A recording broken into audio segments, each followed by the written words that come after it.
भूत की पत्नी। दो आत्माओं का मिलन प्रेम कहलाता है और जब इस प्रेम को सामाजिक मान्यताओं के द्वारा स्वीकार किया जाता है तो यह शादी बन जाती है। शादी यानी विवाह एक अटूट रिश्ता है।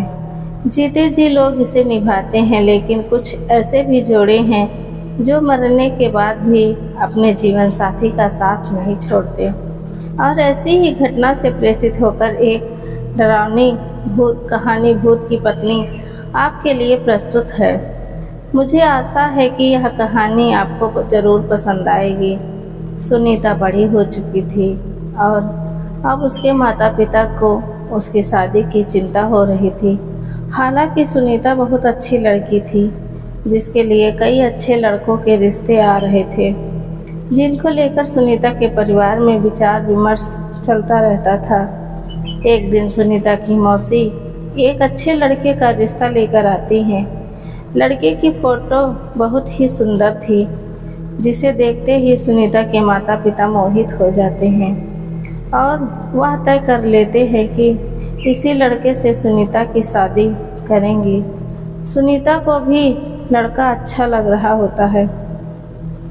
सुनीता की मौसी लड़के वालों को रिश्ते के लिए हाँ कर देती हैं और अगले ही दिन लड़के के परिवार को आमंत्रित किया जाता है ताकि लड़का और लड़की एक दूसरे से मिलकर बात कर सकें। अगले दिन जैसे ही लड़के वाले आते हैं, सुनीता की नज़र लड़के पर पड़ती है और वह पहली ही नज़र में उसे अपना दिल दे बैठती है। सुनीता के घर में लड़के वालों का ज़बरदस्त स्वागत किया जाता है। दोनों परिवारों के बीच में रिश्ते की बात तय होते ही दोनों की धूमधाम से शादी कर दी जाती है। शादी के बाद लड़का सुनीता को लेकर शहर चला जाता है। शहर में वह कंपनी के मकान में रहता था। दोनों की शादीशुदा जिंदगी खुशनुमा चलने लगती है। सुनीता अपने पति को बहुत प्यार करने लगी थी। ऐसा लग रहा था मानो सुनीता को 7 जन्म की खुशियाँ एक ही जन्म में मिल गई हों। एक दिन सुनीता और उसका पति फिल्म देखने थिएटर जाते हैं। दोनों पूरा दिन खूब मज़ा करते हैं, लेकिन जैसे वह वापस लौट रहे होते हैं, अचानक एक कार सुनीता के पति को जोरदार टक्कर मार के चली जाती है। वह तुरंत अपने पति को उठाते हैं और उससे पूछती हैं कि आपको कहीं चोट तो नहीं लगी। सुनीता का पति मुस्कुराते हुए सुनीता के साथ चलने लगता है। सुनीता अपने पति के साथ घर आ जाती हैं। रात हो चुकी थी और दोनों बाहर से खाना पीना खा करके आए थे। सारा दिन दोनों ने खूब मज़े किए, लेकिन सुनीता बहुत थक चुकी थी, इसलिए वह आते ही अपने घर में सो जाती है। सुबह उठते ही वह अपने पति के लिए चाय नाश्ता बनाती है और अपने पति को उठाने जाती है, लेकिन वह पहले से ही जाग रहा होता है। सुनीता अपने पति के सामने चाय नाश्ता लाकर रख देती हैं और अपने काम में लग जाती हैं। कुछ देर बाद जैसे ही सुनीता वापस आती हैं तो चाय और नाश्ता वैसे ही रखे होते हैं। सुनीता के पति ने उसे हाथ तक नहीं लगाया था। वह अपने पति से बोलती हैं, यदि आपको चाय नहीं पीनी थी तो आप मना कर देते, पर बात क्यों करवा दिया। सुनीता का पति कहता है, कोई बात नहीं, मेरे लिए खाना मत बनाना, आज मेरा मूड ठीक नहीं है। सुनीता का पति तैयार होकर अपने ऑफिस के लिए निकल जाता है। सारा दिन सुनीता अपने घर में काम करती और अपने पति का इंतज़ार करती रहती थी। 2 दिन गुजरते ही सुनीता के घर के दरवाजे पर कोई आवाज़ लगाता है। सुनीता दरवाज़ा खोलती है। सामने उसी कंपनी का चौकीदार खड़ा होता है जिसमें सुनीता का पति काम करता है। चौकीदार सुनीता से पूछता है, मैडम 2 दिन से सर ऑफिस नहीं आए हैं, उनकी तबीयत खराब है क्या? मुझे मैनेजर साहब ने भेजा है। सुनीता को आश्चर्य होता है क्योंकि उसका पति तो रोज़ तैयार होकर ऑफिस के लिए निकल जाता था कि फिर वह ऑफिस कैसे नहीं पहुंचा। चौकीदार के जाते ही सुनीता अपने पति के घर लौटने का इंतज़ार करने लगती हैं। शाम को सुनीता के पति घर आता है। वह उनसे पूछती हैं, आप ऑफिस के बहाने से कहाँ जाते हैं? सुनीता का पति उसे यहाँ वहाँ की बातों में घुमाकर अपने कमरे में चला जाता है। अगली सुबह अपने घर के दरवाजे पर दूध ले रही होती है, तभी चौकीदार फिर से जाता है और कहता है, क्या साहब अभी तक नहीं आए? सुनीता कहती है, वह तो अंदर बैठे हैं, जाओ मिल लो। चौकीदार घर के अंदर पहुंच जाता है।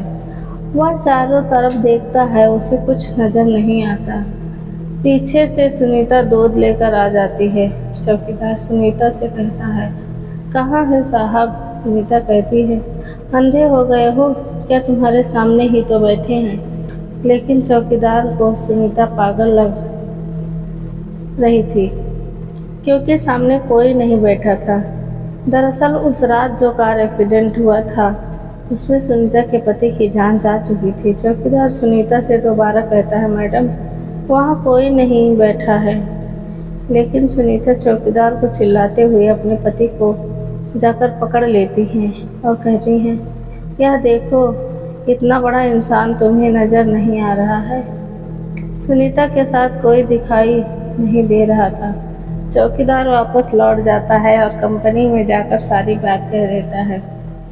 जब कई दिनों तक सुनीता का पति काम पर नहीं आता, तो कंपनी की तरफ से दिया हुआ कमरा खाली करने के लिए नोटिस भेजा जाता है।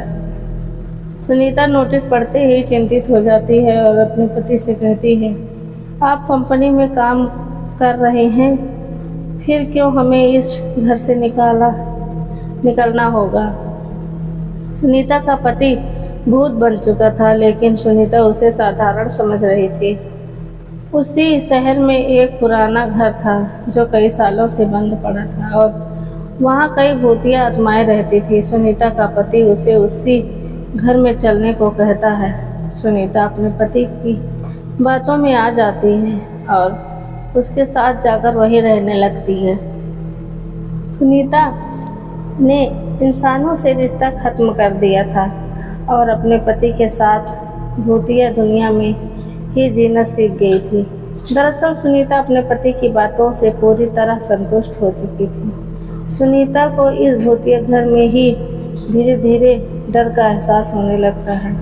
वह अपने पति के अंदर बदलाव देख रही थी, लेकिन वह अपने पति से प्यार में इतनी दीवानी थी कि उसे एहसास नहीं था कि वह भूत की पत्नी बन चुकी थी। कुछ दिनों बाद सुनीता के साथ ससुर शहर आते हैं।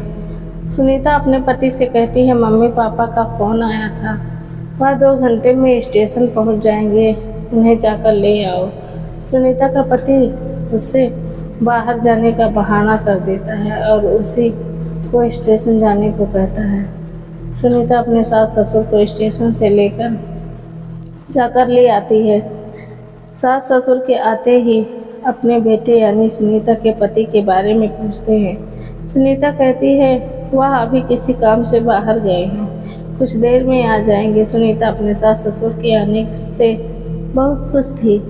वह उनके खाने की सारी तैयारियां करने लग जाती हैं, लेकिन शाम होने के बाद भी जब सुनीता का पति घर नहीं आता तो सभी चिंतित हो जाते हैं। सुनीता के पति का फ़ोन घर में ही रखा रहता था, इसलिए उससे संपर्क नहीं कर पा रही थी। सुनीता के साथ उसके सास ससुर भी अपनी बेटे से मिलने का इंतज़ार कर रहे थे। पूरी रात गुजर जाती है, लेकिन सुनीता का पति घर नहीं आता। सभी परेशान होकर उसका इंतज़ार करते रहते हैं। सुनीता के ससुर उससे पीने के लिए पानी मांगते हैं और जैसे ही सुनीता उनके लिए पानी लेने जाती है, उसे अचानक उल्टियाँ होने लगती हैं। सुनीता को उल्टी करता देख उसकी सास उसके पास आकर उसका हाल चाल पता करती है। बुजुर्गों का अनुभव विज्ञान से भी अधिक माना जाता है, इसलिए सुनीता की सास उसे तुरंत बता देती है, लगता है तुम माँ बनने वाली हो बेटी। सुनीता माँ बनने की बात सुनते ही मुस्कुराने लगती है। सुनीता यह बात अपने पति को बताने के लिए उतावली हो रही थी, लेकिन उसका इंतजार की घड़ियां बढ़ती जा रही थी। देखते ही देखते 5 दिन गुजर जा चुके थे, लेकिन सुनीता के पति का कुछ पता नहीं चला रहा था। तभी तीनों पुलिस थाने शिकायत दर्ज कराने जाते हैं। पुलिस वाले सुनीता से कहते हैं, 5 दिनों से तुम्हारे पति गायब हैं, लेकिन तुम्हें अब याद आ रही है। सुनीता ने जवाब देते हुए कहा, सर, वो ऐसा 1-2 बार और कर चुके हैं, इसलिए मैं इन्हें सामान्य घटना समझ रही थी। लेकिन जब 5 दिन से उनका पता नहीं चला तो मुझे लगा हो सकता है कि वह कोई खतरे में हो। पुलिस FIR दर्ज कर लेती है और जांच पड़ताल शुरू कर देती है। पुलिस की तहकीकात शुरू हो चुकी थी और 2 दिनों में ही पुलिस को सुनीता के पति की सच्चाई पता चल जाती है। और पुलिस वालों की बात सुनते ही सुनीता और उसके सास ससुर के पैरों तले जमीन खिसक जाती है। पुलिस के अधिकारी कहते हैं कि आपके पति तो 3 महीना पहले ही कार दुर्घटना में मर चुके हैं और लावारिस समझकर उनका अंतिम संस्कार भी नगर निगम के द्वारा कराया गया था, जिसकी रिपोर्ट सरकारी अस्पताल में मौजूद है। फिर आप कैसे कह रही हैं कि वह 5 दिनों से लापता हैं? लेकिन सुनीता यह बात मानने को तैयार नहीं थी, क्योंकि वह अपने पति के साथ 3 महीनों से दाम्पत्य जीवन गुजार रही थी और उसी के चलते वह गर्भवती भी हो चुकी थी। सुनीता पुलिस से अपने बच्चे का जिक्र करती है। जैसे ही पुलिस को यह बात पता चलती है कि उसे मरे हुए इंसान का बच्चा सुनीता के गर्भ में है, तो वह सुनीता से कहते हैं, आप बच्चे का चेकअप करवा लीजिए। उसके DNA रिकॉर्ड से हमें पता चल जाएगा कि यह बच्चा आपके पति का है और उनके मरने के बाद यह आपके गर्भ में आया है। तभी उसकी बात पर सभी को भरोसा होगा। पुलिस वालों को सुनीता के चरित्र पर शक था, इसलिए वह इस प्रशिक्षण की मांग कर रहे थे। सुनीता को सरकारी अस्पताल लाया जाता है और वहां बच्चे का परीक्षण किया जाता है और जैसे डॉक्टरों के पास बच्चे की रिपोर्ट आती है तो उनके पसीने छूट जाते हैं, क्योंकि बच्चा साधारण नहीं था। वह 2 महीने का था, लेकिन उसका विकास 8 महीने के बच्चों के बराबर हो चुका था और अगले ही महीने वह जन्म लेने वाला था। डॉक्टरों के लिए अपने आप में एक ऐतिहासिक बात थी कि 4 महीने में कैसे कोई जन्म ले सकता है। डॉक्टर सुनीता के हालात के बारे में विचार कर ही रहे होते हैं कि अचानक सुनीता के पेट में दर्द बढ़ने लगता है। डॉक्टर सुनीता के इतने जल्दी बिगड़ते हुए हालातों को समझ नहीं पा रहे थे। सुनीता को आपातकालीन कक्ष लाया जाता है। तभी डॉक्टरों को पता चलता है कि सुनीता की डिलीवरी का समय आ चुका है और कुछ ही देर बाद सुनीता एक भूतिया बच्चे को जन्म दे देती है।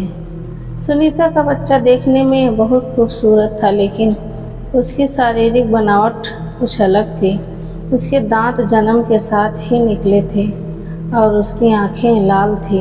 डॉक्टरों ने ऐसा बच्चा पहली बार देखा था। डॉक्टर उसका शारीरिक परीक्षण करते हैं। बच्चे के शरीर के अंदर सभी अंग सामान्य इंसानों की तरह ही थे। इस बच्चे के बारे में प्रमाण मिलते ही पुलिस को यकीन हो जाता है कि सुनीता सही कह रही थी। यह बच्चा उसी के पति का है। पुलिस ने अपने जीवन में यह पहला केस था जहां कोई भूत पिता बना था। सुनीता अपने पति के मौत की खबर पर यकीन नहीं था, लेकिन सभी के कहने पर उसने यह मान लिया था कि उसका पति अब इस दुनिया में नहीं है। इसलिए वह अपने बच्चे और सास ससुर के साथ अपने गांव वापस लौट जाती है और अपने भूतिया बच्चे के साथ अपने पति की याद में जीवन बिताने लगती है। और इसी के साथ इस कहानी का पहला भाग समाप्त हो जाता है।